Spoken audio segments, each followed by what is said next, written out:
My day job for about 12 years was a high school teacher, and I stood up in front of English classes and drama classes, and I did what I did on a daily basis. And then about 4 years ago, I got elected to a position in my local teachers union, which put me into an office.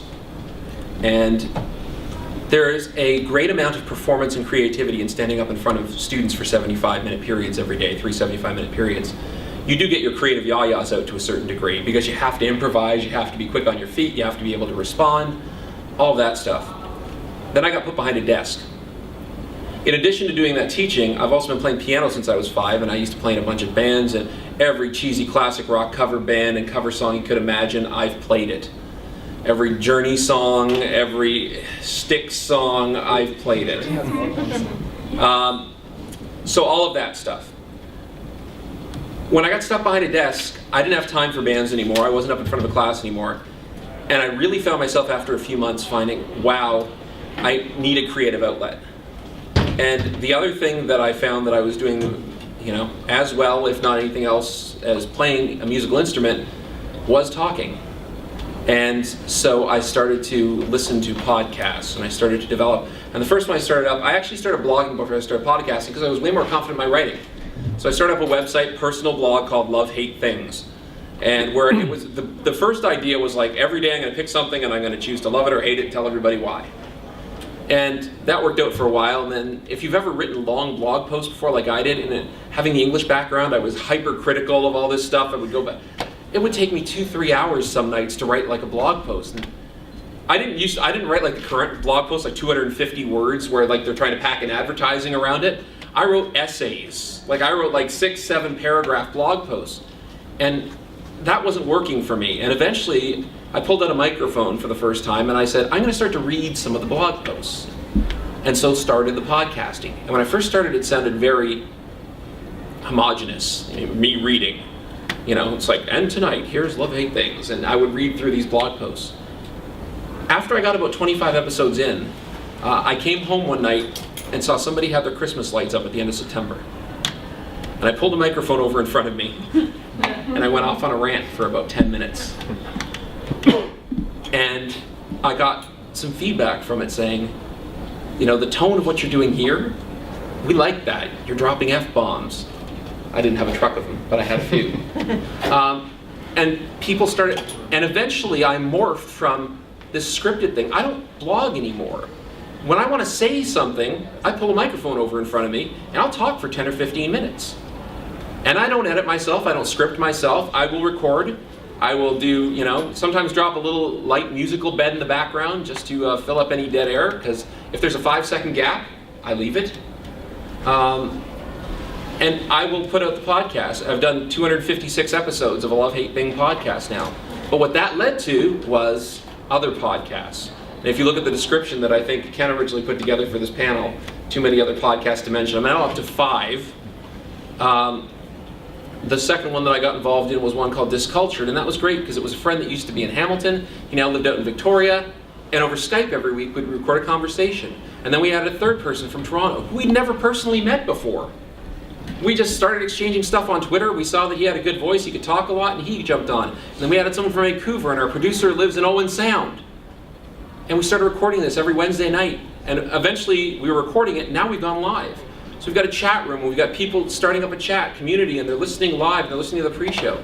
And that instantaneous feedback is addictive to a certain degree.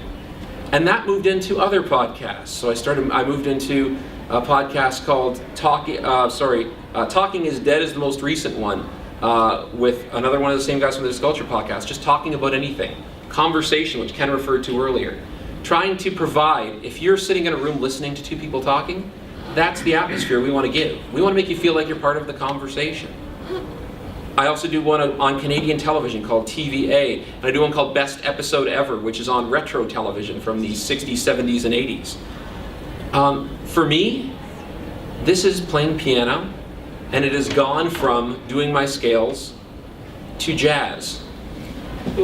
It has gone from sitting here, plucking out individual notes and learning how to do fingerings and learning how to read music, to now where I'm improvising, to now where I'm soloing, to now where I can take this front page and every night if I didn't record something, I want to record something. By the end of the night, I think there's something I have to go down and.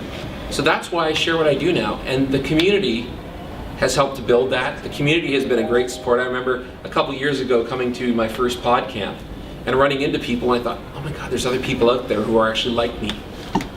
There are other people out there who actually enjoy doing what I enjoy doing. And I would say, and I know that Ken probably meant to say this earlier, but if any of you were at the social or party tonight, Buy us beer? I was going to say that second. No. But when I remember a couple of years ago when I walked up, it was like, come on over, have a seat, sit down, talk. If you have any questions, talk. It's not, this is a very open community that is very friendly. Yeah, most of the world thinks of us as geeks. Fuck them. I do this for me. Even though I have people listening, I don't do it for them. If I did it for them, in the same way that I got a little bit jaded as I was teaching, if I taught just for kids, I would get disappointed. Because there's a lot of kids who don't give a shit, no matter how entertaining you are, no matter how much you try and teach them. If I did podcasting for the listeners, no offense to any of you who may listen, it would be a task then. And it shouldn't be a task, it's a passion. It's something that I enjoy doing. So it's evolved for me. I don't know how many more podcasts I can actually do. Right now I'm recording probably on average of one a night.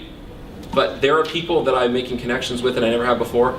And because I'm a teacher, and because I'm a union activist as well, it's allowed me, I mean, I was on Q with Jean Ghomeshi back in September, talking about social media and education. The only reason I had the credibility whatsoever to go on that show is because A, I'm a certified teacher, B, I'm a union activist who actually wants to protect teachers, and C, I actually know what I'm doing when I talk about social media, because most teachers don't necessarily know that. And if you've been through the school system anytime recently, you know. There's fear-mongering that happens about social media and social networking. It's opened up doors, it's opened up opportunities, and all because I share this stuff out there. And I dare say that my parents know more about me now than they ever have before, because I have become my dad's weather channel. My dad used to tune into the Weather Channel every 15 minutes every day. Now he runs in to tell my mom, hey, listen to what Anthony's talking about now. They live down in Sedona, in Arizona, and that's what they're doing. You know, I report on something and it's like, I get a call from my mom, why do you swear so much?